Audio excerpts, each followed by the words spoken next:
आज हमने एक्सरसाइज 1.5 का क्वेश्चन नंबर 5 हल करना है। Determine whether the given matrices are multiplicative inverse of each other. ये जो मैट्रिसेस दिए गए हैं इनका बताना है कि ये एक दूसरे के मल्टीप्लिकेटिव इनवर्स हैं कि नहीं हैं। तो इस चैनल पे आपको टू दी पॉइंट और यूनिक इंफॉर्मेशन मिलती है, इसलिए इस चैनल को सब्सक्राइब करके रखो और वीडियो को लाइक और शेयर भी किया करो। तो हम शुरू कर लेते हैं क्वेश्चन नंबर 5। इसमें क्या करना है, इसमें इन दो मैट्रिक्स के बारे में बताना है कि ये एक दूसरे का मल्टीप्लिकेटिव इनवर्स हैं कि नहीं हैं। तो इसके दो तरीके हैं हल करने के। या तो इसको मल्टीप्लिकेटिव इनवर्स लेकर हल कर लिया जाए, जिसको सबसे पहले ये वाला मैट्रिक्स जो दिया गया है, एक मैट्रिक्स हम पकड़ लें और उसके बाद उसका एडजॉइंट ले लें और डिटर्मिनेंट ले लें और उसके बाद उसका इनवर्स फाइंड कर लें और उसको दूसरे मैट्रिक्स से मल्टीप्लाई करके देखें तो उसका जवाब 1 आना चाहिए। एक तो ये तरीका है और दूसरा तरीका ये है कि इन दोनों को हम मल्टीप्लाई करा लें और मल्टीप्लाई कराने के बाद उसका जो जवाब होगा वो आइडेंटिटी मैट्रिक्स के इक्वल आना चाहिए। तो अगर ये दोनों ही आइडेंटिटी मैट्रिक्स के इक्वल आ जाता है, इन दोनों का प्रोडक्ट, तो ये मैट्रिक्स एक दूसरे का मल्टीप्लिकेटिव इनवर्स होंगे। तो उस क्वेश्चन हल करने से पहले थोड़ी सी जनरल सी इंफॉर्मेशन मैं देना चाहूंगा। यहाँ पर कोई रियल नंबर जैसे कि 3 एक रियल नंबर है, इसको हमने इसके 3 के रेसिप्रोकल से इसको मैंने मल्टीप्लाई कर देना है। जब मैं इसको 3 के रेसिप्रोकल से मल्टीप्लाई करूंगा तो उसका जवाब 1 आ जाएगा। 3 का रेसिप्रोकल क्या होता है? 3 का रेसिप्रोकल होता है 1/3। जब मैं इसको 1/3 से मल्टीप्लाई कर दूंगा तो ये वाला 3 से कट जाएगा और जवाब 1 आ जाएगा। तो यही मल्टीप्लिकेटिव इनवर्स की डेफिनेशन होती है कि किसी ऐसे नंबर से उसे मल्टीप्लाई किया जाता है कि उसका जो जवाब है वो 1 आ जाए। तो दूसरे लफ्जों में ये 1/3 जो है, इसको हम ये भी लिख सकते हैं कि ये 3 की पावर -1, ये जब ऊपर जाएगा तो इसकी पावर -1 हो जाएगी। दूसरे लफ्जों में वो 3 का इनवर्स होगा, 3 मल्टीप्लाइड बाय 3 इनवर्स, तो वो इज इक्वल टू आएगा 1 के। तो यही हमने फाइंड करना है। वो उस सूरत में ही 1 के इक्वल आएगा जब ये वाला इसके बिल्कुल बराबर होगा। तो इसी तरह इन मैट्रिसेस में भी होगा। अगर हम इसको मैंने ये हल करके देखा हुआ है, ये वाला लेंथी मेथड है, लेकिन इसका मैंने पहले डिटर्मिनेंट लिया, उसके बाद इसका इनवर्स लिया, और इनवर्स लिया तो वो बिल्कुल इसके बराबर आया था, लेकिन वो बहुत ज्यादा लेंथी मेथड है, इसलिए वो हम यहाँ पर नहीं करेंगे, वो वाला यहाँ पर इस्तेमाल नहीं करेंगे। हम सिर्फ इन दोनों को मल्टीप्लाई कराएंगे और उसका जवाब 1 के इक्वल आएगा। जो मैट्रिसेस की दुनिया का 1 है वो यूनिटी मैट्रिक्स है या आइडेंटिटी मैट्रिक्स है, जिसकी एंट्रीज 1 0 0 1 होती है। तो ये तो आपको समझाने के लिए ही था, ये सवाल का हिस्सा नहीं है। तो यहाँ पर हम सवाल पे चले जाते हैं।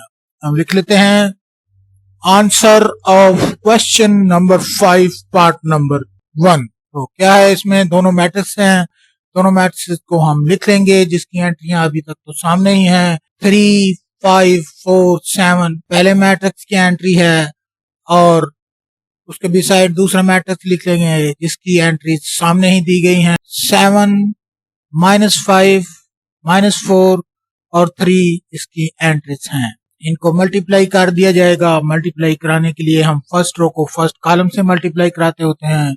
ये वाली एंट्री इससे और ये वाली एंट्री इससे मल्टीप्लाई हो जाएगी। तो हम कर लेते हैं इस तरह, इसको मल्टीप्लाई करा देते हैं। 3 multiplied by 7 plus 5 multiplied by -4।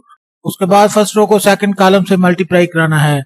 3 multiplied by -5 plus 5 multiplied by 3, ये वाली एंट्री इससे मल्टीप्लाई होगी। और उसके बाद सेकंड रो को फर्स्ट कॉलम से मल्टीप्लाई कराना है। ये वाली एंट्री इससे मल्टीप्लाई हुई तो 4 मल्टीप्लाइड बाय 7 आ गया, और ये वाली एंट्री इससे मल्टीप्लाई हुई तो 7 मल्टीप्लाइड बाय -4 आ गया।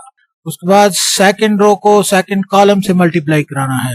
ये वाली एंट्री इससे और ये वाली एंट्री इससे मल्टीप्लाई। यहाँ पर हम लिख लेंगे 4 मल्टीप्लाइड बाय -5 और प्लस 7 मल्टीप्लाइड बाय 3।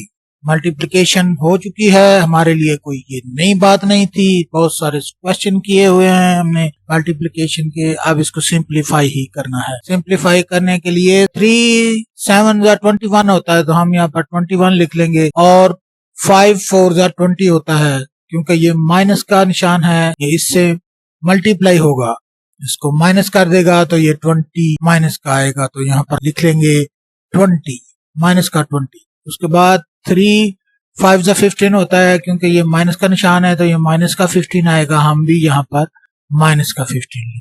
3 5 15 होता है, ये तो प्लस का ही है तो यहाँ पर हम प्लस का 15।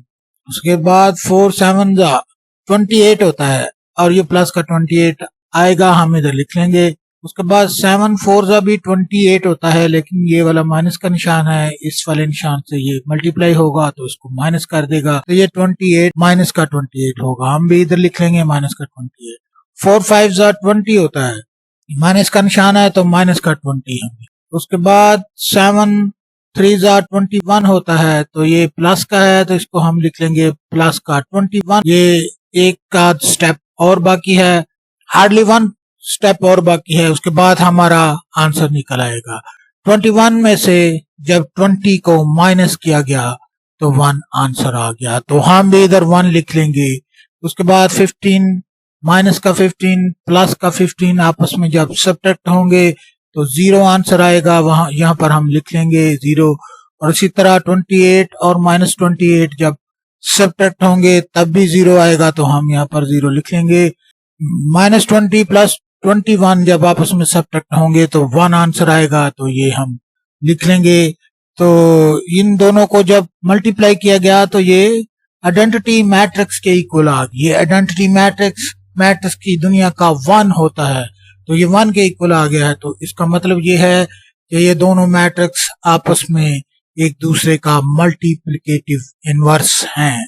तो यहाँ पर हम लिख लेंगे the product of the given matrices is equal to unity matrix या identity matrix. Therefore, the given matrices are multiplicative inverse of each other.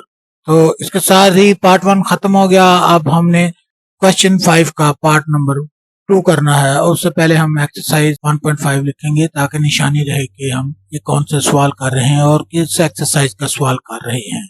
यहाँ पर हम लिख लेते हैं क्वेश्चन 5 पार्ट नंबर 2।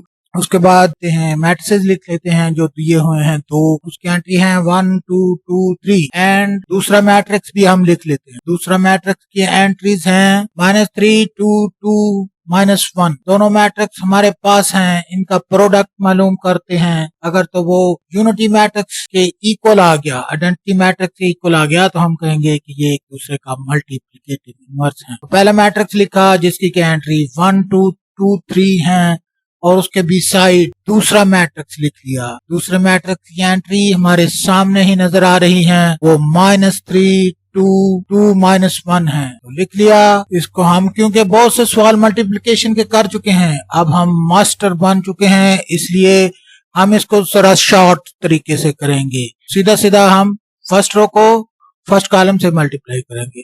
1 3 3 लिखेंगे यहाँ पर, और ये माइनस का 3 होगा, तो प्लस के निशान के बाद 2 2 4 लिखेंगे और वो प्लस का 4 होगा, तो यहाँ पर हम लिख लेंगे -3 + 4। उसके बाद फर्स्ट रो को सेकंड कॉलम से मल्टीप्लाई करेंगे, तो 1 मल्टीप्लाइड बाय 2 2 के बराबर होता है, तो यहाँ पर हम 2 लिखेंगे। उसके बाद 2 मल्टीप्लाइड बाय -1 माइनस के 2 के बराबर होता है, तो यहाँ पर हम लिखेंगे 2 - 2। उसके बाद सेकंड रो को फर्स्ट कॉलम से मल्टीप्लाई कराएंगे, ये वाली एंट्री इससे मल्टीप्लाई होगी, ये वाली एंट्री इससे मल्टीप्लाई होगी, और 2 3 6 होता है, तो ये माइनस का 6 होगा, क्योंकि इसके साथ माइनस का निशान है, तो यहाँ पर हम लिख लेंगे -6। उसके बाद 3 2 6 होता है, ये प्लस का 6 होगा तो इसके साथ हम लिख लेंगे प्लस का 6। उसके बाद यहाँ पर ये वाली एंट्री इससे मल्टीप्लाई होगी, ये वाली एंट्री इससे मल्टीप्लाई होगी, सेकंड रो सेकंड कॉलम से मल्टीप्लाई होगी। 2 2 जा 4 होता है तो हमने इधर 4 लिख लिया, और 3 1 जा 3 होता है, उसके साथ माइनस का निशान है तो ये माइनस का 3 इधर आ जाएगा। ये इसकी मल्टीप्लिकेशन हमने कर ली है, शॉर्ट तरीके से की है, तो इसको सिंप्लीफाई करना बाकी है, इसको हम सिंप्लीफाई कर लेते हैं। सिंप्लीफाई करने के लिए छोटा सा सब्ट्रैक्शन और एडिशन ही है। यहाँ पर -3 प्लस 4 आपस में सब्ट्रैक्ट होंगे तो 1 आ जाएगा, जो कि प्लस का होगा, क्योंकि इस डिजिट के साथ बड़ा डिजिट 4 है तो 4 के साथ प्लस का साइन है, तो इसलिए ये प्लस का 1 आएगा, तो यहाँ पर हम लिख लेंगे 1। उसके बाद 2 में से 2 जब सब्ट्रैक्ट होंगे तो 0 आ जाएगा, हम भी 0 लिख लेंगे। 6 में से 6 सब्ट्रैक्ट होंगे तब भी 0 आ जाएगा, तो हम भी इधर 0 लिख लेंगे। 4 में से -3 होगा तो 1 आंसर आ जाएगा, वो प्लस का 1 होगा, तो यहाँ पर हम लिख लेंगे। तो ये तो यूनिटी मैट्रिक्स आ गया है, आइडेंटिटी मैट्रिक्स आ गया है। आइडेंटिटी मैट्रिक्स मैट्रिक्स की दुनिया का 1 होता है, तो ये 1 जवाब आ गया है, तो यहाँ पर हम लिख लेंगे the product of both matrices is equal to identity matrix, therefore the given matrices are multiplicative inverse of each other। तो ये वाला क्वेश्चन नंबर 5 पार्ट नंबर 2 हल हो चुका है, और उसके साथ सारे ही क्वेश्चन 5 के सारे पार्ट हल हो चुके हैं। तो यहाँ पर हम अगली वीडियो में क्वेश्चन 6 शुरू करेंगे।